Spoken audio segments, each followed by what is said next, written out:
Dans cette vidéo, on va voir un nouveau concept en langage Python. Je vais commencer par déclarer une variable qui est égale à 6 et la variable b qui est égale à 8 par exemple. Je vais essayer d'afficher la somme de a plus b. Donc quand je fais exécuter, j'aurai comme résultat 14. Mais à chaque fois que je fais exécuter, je reçois le même résultat. J'aime bien avoir une application, bien un programme qui fait le même travail que la calculatrice. C'est-à-dire que avant d'afficher le résultat, il me demande tout d'abord le premier nombre et le deuxième nombre avant d'afficher le résultat. Alors pour demander à l'utilisateur de saisir une valeur avant d'afficher, on va changer les valeurs de 6 et 8 et on va attendre l'utilisateur à ce qu'il saisit la valeur de A. Alors pour attendre l'utilisateur à ce qu'il saisit la valeur de A, je vais changer 6 par input. Alors input c'est une fonction de Python qui permet de demander une valeur depuis le clavier. Même chose pour B, donc je vais faire input et les parenthèses ce sont obligatoires. Donc je vais faire exécuter, comme ça vous allez ne pas voir, donc on ne va pas voir le résultat directement, mais le programme il est bloqué, il est coincé au niveau de la première ligne en attendant l'utilisateur à ce qu'il saisit la valeur de A. Donc je vais lui donner par exemple 5 comme valeur de A. Je fais entrer pour passer à la deuxième ligne. Dans la deuxième ligne, on a la même fonction input, donc le programme il est bloqué, il attend que l'utilisateur saisit la valeur de B. Donc je vais saisir 9 par exemple et je fais entrer. Alors dans ce cas-là, on a affiché le résultat. Regardez là, donc la première ligne A est égale à input, donc j'attends la valeur de A, j'ai saisi A. B est égal à input, donc j'attends la valeur de B, j'ai saisi bien sûr 9. Et la troisième ligne, on affiche A plus B.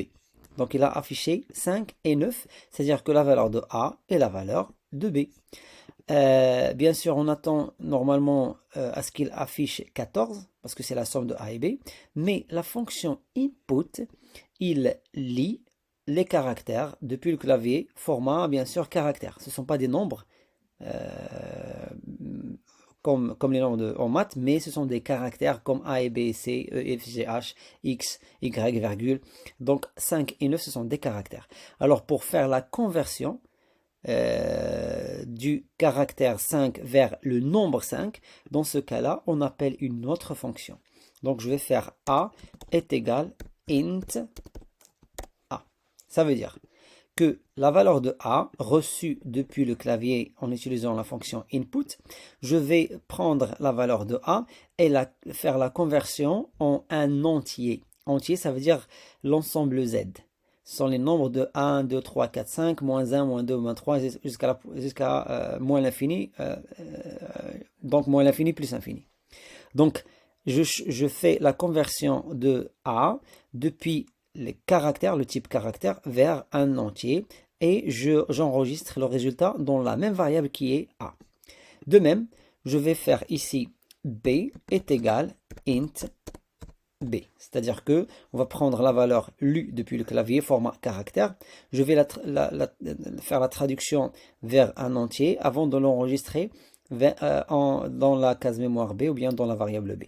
Je fais exécuter et je vais recevoir, bien sûr, j'attends tout d'abord dans la première ligne la valeur de A. Donc je lui donne 7, entrée.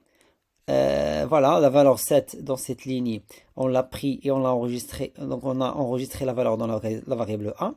Et puis dans la deuxième ligne, on a pris la valeur de A et faire la conversion en entier avant de l'enregistrer à nouveau dans la case mémoire A. Et nous sommes maintenant au niveau de la ligne 3 en attendant de saisir la valeur de B. Donc je lui passe 5 par exemple et je fais entrer et voilà. Donc il n'a pas affiché 5, 7 mais il a affiché 12. C'est-à-dire que il a pris la valeur de A et la valeur de B comme des valeurs. Ce sont des entiers et pas des caractères. Voilà, ça c'est d'une part. Mais bien sûr, à la place de... Donc je vais ajouter des lignes juste pour rendre mon code un peu lisible. Donc pour ne pas faire deux lignes ici, une ligne qui permet de lire la valeur de A et une autre qui permet de faire la conversion, je peux supprimer cette ligne et la remplacer par int, parenthèse, parenthèse. C'est-à-dire que on va lire la valeur de A bien sûr. Et avant de l'enregistrer dans la variable A, je vais faire la conversion en entier. Donc je lis et je fais la conversion avant d'enregistrer dans la variable A. Même chose pour B. Donc je vais supprimer cette ligne. Je vais la remplacer par int. Voilà. Comme ça, je vais lire la fonction input qui va lire la valeur de B. Et après, on fait la conversion en entier avant d'enregistrer dans B. Donc je vais faire exécuter. Je reçois bien sûr la même chose. 6, entrée 3. Je vais avoir ici 9. Donc c'est la même chose, juste cette version elle est un peu légère parce qu'on n'a que 2 lignes à la place de 4. Autre chose, quand je fais par exemple exécuter, regardez là, on a un point d'insertion qui clignote ici. Mais l'utilisateur final, il va croire que le programme il est bloqué ou bien il y a quelque chose qui cloche, il y a un problème ici.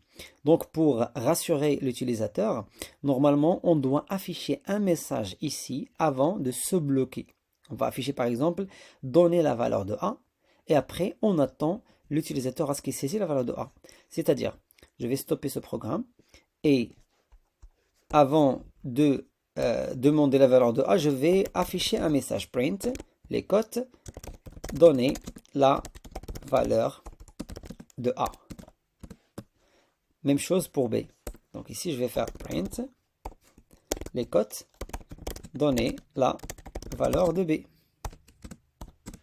Alors quand je fais exécuter, bien sûr, le programme il a exécuté cette première ligne, c'est-à-dire que on lui demande d'afficher le message donner la valeur de A avant de attendre la valeur de A. Donc on va la lire en utilisant la fonction input. Donc ici, l'utilisateur final, bien sûr, qui utilise notre programme, il va lire cette ligne-là, donner la valeur de A. Donc il va savoir que le programme attend à ce qu'il saisit la valeur de A. Donc je lui passe par exemple 12. Je fais entrer et bien sûr, on a lu la valeur de A et on a fait la conversion en entier avant de l'enregistrer dans la variable A. Et bien sûr, il est passé à la troisième ligne. Donc, il a affiché cette ligne, donné la valeur de B. Après l'affichage de ce titre, ou bien de cette phrase, il est passé à la quatrième ligne. Il attend bien sûr maintenant à ce qu'on saisit la valeur de B. Donc je lui donne par exemple 8 dans la valeur de B et je fais entrer. Automatiquement, il va afficher 20. Bien sûr, pour avoir un résultat qui est un peu clair, je dois, comme d'habitude, ajouter une phrase et la concaténer avec le résultat. Donc je peux ajouter ici la somme de A et B est égale. Donc je fais exécuter. Je lui passe comme valeur de A 4 et comme valeur de B 7 et je reçois le message la somme de A et B est égale et le résultat qui est égal à 11. Donc ça c'est un programme interactif, donc il peut me demander la valeur de A et la valeur de B avant d'afficher le résultat. C'est pas comme les autres exercices qu'on a fait. À chaque fois qu'on fait exécuter, on reçoit toujours le même résultat. Alors que celui-là, non. Donc on n'a pas au préalable la valeur de B et A, mais on demande la valeur de A, on fait la conversion et on reçoit le résultat. Alors regardez là, bien sûr, les entiers, comme on a dit, quand on fait la conversion en entier, c'est l'ensemble Z, c'est-à-dire que ce sont des nombres qui appartiennent à l'ensemble Z, c'est-à-dire qui n'ont pas la virgule. Mais si vous voulez utiliser des nombres qui appartiennent à l'ensemble R, c'est-à-dire des nombres avec les virgules, vous allez utiliser une autre fonction à la place de int. Vous pouvez faire float. Même chose pour B. Float, c'est-à-dire que quand on a lu la valeur de A, on va la convertir en float, c'est-à-dire en nombre réel, avant de l'enregistrer dans la variable B. De même, je vais lire la valeur de B, je fais la conversion en float avant d'enregistrer la valeur dans B. Donc quand je fais exécuter, regardez là, alors je passe la variable A, donc je lui donne 6, la variable B, je lui donne 9, je fais entrer et regardez le résultat, la somme de A et B est égale à 15,0 parce que A et B ce sont des réels, c'est pourquoi il a ajouté point, virgule ici, c'est 15,0. Donc, bref, je vais faire un résumé. Input, c'est pour lire une valeur depuis le clavier. Float, pour faire la conversion de int vers un nombre réel. Ou bien int, à la place de float, pour convertir en nombre ou bien en entier. Ça, c'est d'une part. Sinon, il y a un petit truc ici. On peut prendre cette phrase de print, donner la valeur de A, comme ça. Je fais couper, je supprime cette ligne et je peux la mettre directement dans les parenthèses de input. C'est-à-dire que je peux coller ici la phrase. Et comme ça, j'aurai le message donner la valeur de A affiché avant de, bien sûr, avant que l'utilisateur saisit la valeur de A. De même, je vais prendre cette phrase comme ça, je supprime print et j'ajoute la phrase à l'intérieur des parenthèses de input. Alors quand je fais exécuter, regardez, alors on a le message donner la valeur de A. Voilà, affiché, ce message-là, il est affiché à la place de faire print. On l'a mis directement dans la fonction input. Donc le programme, il attend à ce qu'on saisit la valeur de A. Je lui passe 23 par exemple. Entrée. Même chose pour B. Donc input, donner la valeur de B. Bien sûr, la phrase ici, il est écrite sur l'écran. Et en attendant, bien sûr, que l'utilisateur saisit la valeur de B, je lui passe par exemple 34. Je fais entrer et je reçois la somme de A et B est égale à 57. Donc, je fais un résumé pour terminer cette vidéo.